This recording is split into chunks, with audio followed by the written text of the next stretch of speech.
Hi everyone. I am breaking up with tracking.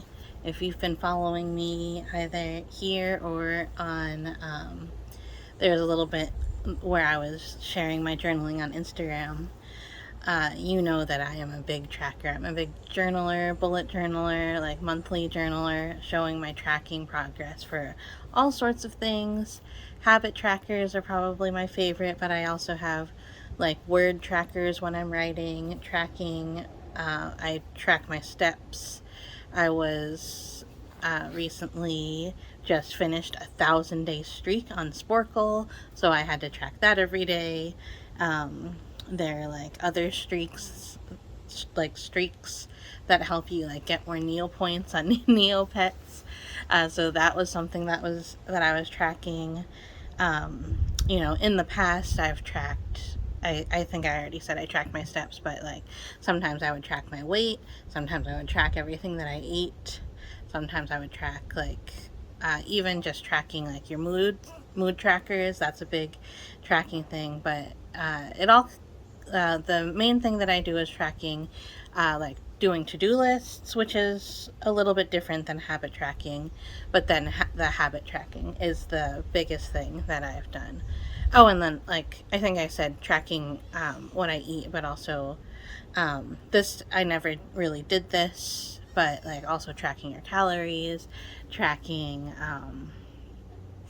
if you drink enough water, if you uh, like the exercises that you do. Like I used to have like big calendars. Like I would put a calendar up of the whole semester up on my wall, and I would mark like things down for the whole semester when I was in college, and I even did that a little bit in optometry school, and you would mark down every time like you went to this particular class if you needed to get so many credits. So I did a lot of tracking, and that has been a double-edged sword for me. Um, like it helps me to do things. It helps me to get things done. It helps me to get motivated and like seeing like all the check marks or all the happy faces or all the flowers or all of the different things that I would draw or mark off. It would give me motivation to get it done at the end of the day. But I don't think the motivation was necessarily healthy all the time. Actually, I'm going to go back and I'm going to say that it was not healthy all the time. It was for sure unhealthy at times, the quote unquote motivation, because there would definitely be days where this is an example, but you can extrapolate it to pretty much every habit or everything or every NaNoWriMo and everything that I do.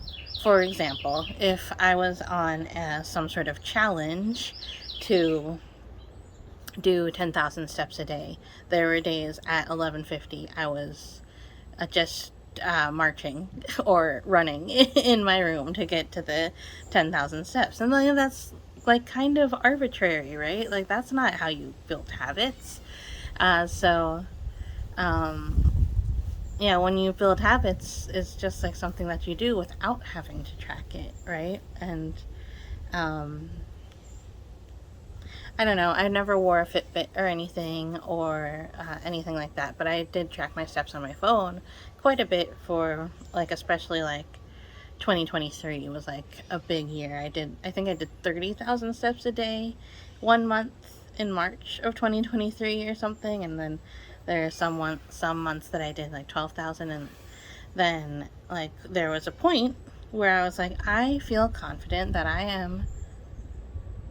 that I am active enough that this tracking has done its job, and now I can start, because sometimes your activity is not tracked in with your steps. For example, if you're rollerblading, it doesn't really track the steps that you take when you're rollerblading, or if you don't have your phone, which I often didn't want to have my phone, especially on walks lately, and um, maybe you can use the step tracker, like for one thing, for like the first time you go walking to a certain place, so you can see how many steps that it is, and then that that's like about 4,000 steps to walk to the beach and back, for example. So once you have that, you don't really have to track it every single time you walk to the beach. You kind of have an idea of how much it is.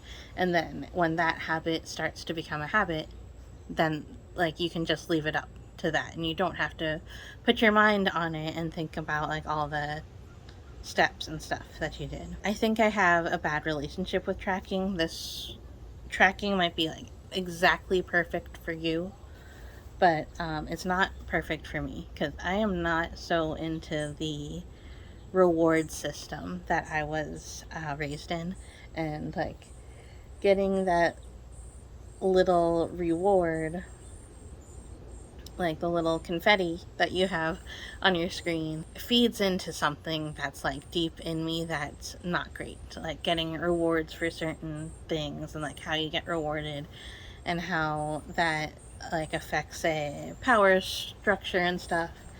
I am not cool with that. That's not how I grow.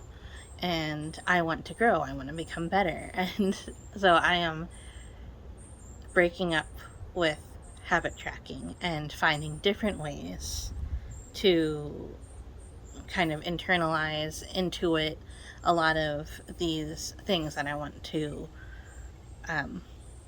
bring into my life. So this is something that I've been thinking about because in June I started a bunch of habits after realizing that I just, like, there's a lot of good habits that I had in the past that just completely dropped off for an entire year. And then for a month I started to like build up some more habits. But during that month of June, I started to like really feel like what I was feeling and like really listening. And like that's work. Like that's actual work. Like doing so many things and then marking it off at the end of the day if you do it, not really work, but like doing the work to like figure out why you feel a certain way and why certain thoughts make you act a certain way and why certain thoughts make you do a certain bad habit, or why certain thoughts make you stop doing a certain good habit. Like that's the work that can really change your life. One of my videos, I talked about how in July I decided to not do any of my tracking for my habits. It was okay if I even kind of slacked a little bit on my habits in July because I needed to focus on other things, and I totally think that's okay. But there are still a lot of things in the month of July that I continued doing without having it so top of mind. For example, not having my phone in bed, or like having more intuitive thoughts and conversations with myself while I'm eating. Like if I did overindulge or overeat, noticing how I felt when it was happening, and also 15 minutes after it happened, and also the day after it happened, and like listening to my thoughts there and seeing how that felt, and kind of making it a whole system of thinking like, well, this made me feel bad most of the time, so I'm gonna try to avoid that, and then that will kind of counteract like the whatever other feelings that might be like a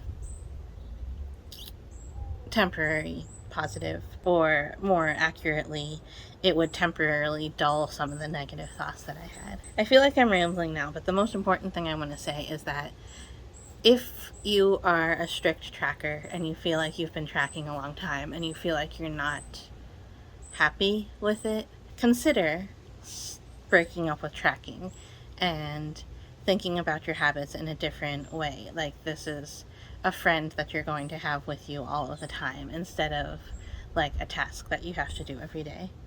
Just a thought. So thank you so much for watching. I am going to film a video soon about the difference between bad thoughts, demotivation, lapses, and relapses. So I'm going to talk about that in a video coming up soon. So thank you so much for watching. If you want to see that, please subscribe. It will make my day to get another subscriber. Like this video if you liked it. Leave a comment if you have any suggestions or thoughts. If you love habit tracking and you feel like you're having a great time with it, let me know. If you haven't ever thought about habit tracking as a negative, and this is kind of a wake-up call, please let me know in the comments. That would mean a lot to me to keep this conversation going. So thank you so much for watching, and I will see you next time. Bye!